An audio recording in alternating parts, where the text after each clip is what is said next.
Croeso chi yma i'r Gell unwaith eto. Neu falle os mae dyma'r tro cyntaf chi droi mewn. Wel, yr wythnos hon, wrth i ni baratoi ar gyfer dyfodiad yn harglwydd, dyn ni'n meddwl am y thema o obaith. A falle bod rhywun yn meddwl, wel, ble mae gobaith i'w gael? Sut dyn ni gallu cael gafel ar obaith go iawn? Oherwydd mae gwir obaith yn rhywbeth sy'n gorfod cyffwrdd y galon mewn rhyw ffordd. A da ni'n bobl sydd yn teimladau'n mynd i fyny ag i lawr, a weithiau mae'n anodd cadw gafel ar yn gobeithion. Rwan, cymwch chi hanes rhywun fel Naomi yn yr Hen Testament.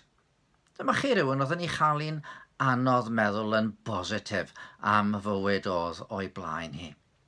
Gwraig oedd hi o Bethlehem wedi priodi a gyda 2 fab, ond fe ddoth newyn mawr i'r ardal. A mi ath y teulu draw i Moab. Gwlad aniwiol oedd hon, a hanes o elyniaeth mawr tuag at bobl Israel. Yno, mi ddar nhw setlo, a mi ddar y 2 fab briodi, ond yna dyma tragedi yn dod.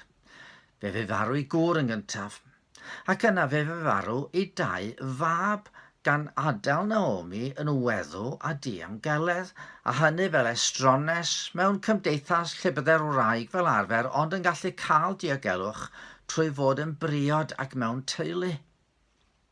Os bosib iddi deimlo nad oedd dyfodol iddi yn llawn gobaith. Yn wir, dyn ni'n darllen i bod hi am ei bobl newid i henw o Naomi, sy'n golygu hyfryd, i Mara, sy'n golygu chwerw, a mi ddi deimlo fod Duw yn ei herbyn ac i Dduw ddelio'n chwerw iawn a hi. Ac eto fe gafodd hi obaith. Mae yna bethau sy'n dechrau ennyn gobaith ynddi.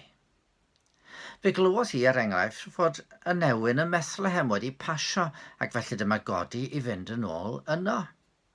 A mae'n mynd yn ôl at ei theulu ei chydnabod.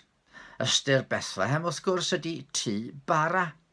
Ac o'n i allai obeithio efallai byddai modd cael rhyw fath o gynhaliaeth iddi yno. Ac un unne, ar adeg y Nadolig mae Bethlehem yn dod yn fan o arwyddocad. Yno ganwyd ar un ddywedodd yn ddiweddarach, my fi yw bara'r bywyd. Ni bydd eisiau byth ar y sawl sy'n dod ata fi, ac ni bydd syched byth ar y sawl sy'n credu yno fi. Yna wrth iddi droi am adref, mae'n darganfod fod yna un sy'n mynnu glynu wrthi. Iddi ddeud wrth i 2 ferch yng nghyfraith i fynd yn ôl at ei teuluoedd ei hunain, mae Ruth yn mynnu dod gyda hi i Bethlehem.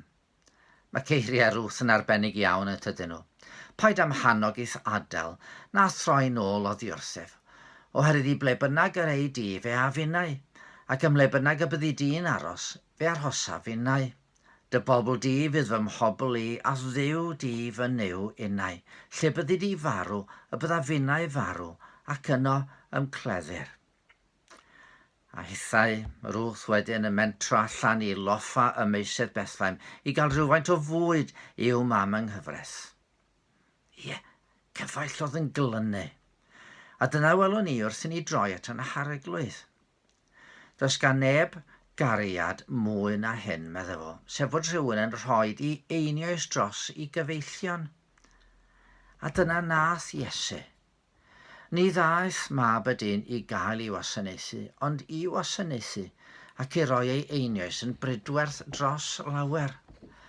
Dyma rhywun sy'n glynu wrtho ni, ac wrth i ni droi ato fo, da ni'n ei gael o'n gyfaill sydd yn gwrthod yn gadael, ond yn mynnu gwneud daioni ni. Ac yno y Bethlehem wedyn, fe nath Ruth brofi, cymwyn asgarwch rhyfeddol Boas.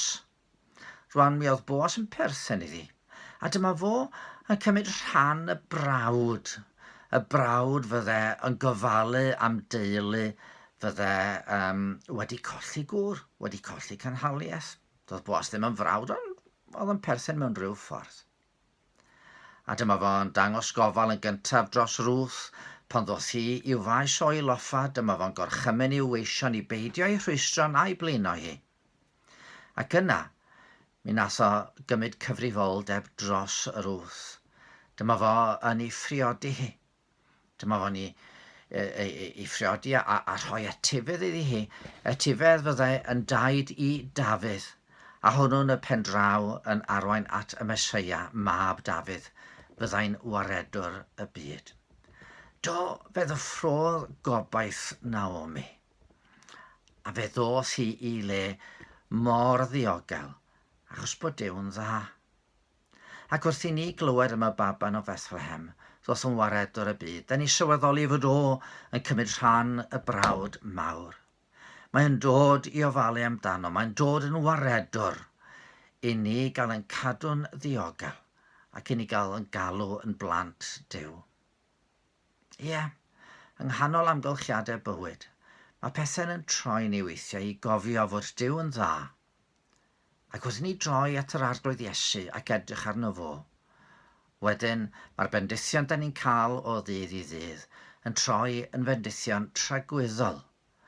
Gobaith sy'n cynyddu wrth i ni gofio fod na un wedi eni 2000 o flynyddoedd yn ôl sy'n waredwr y byd.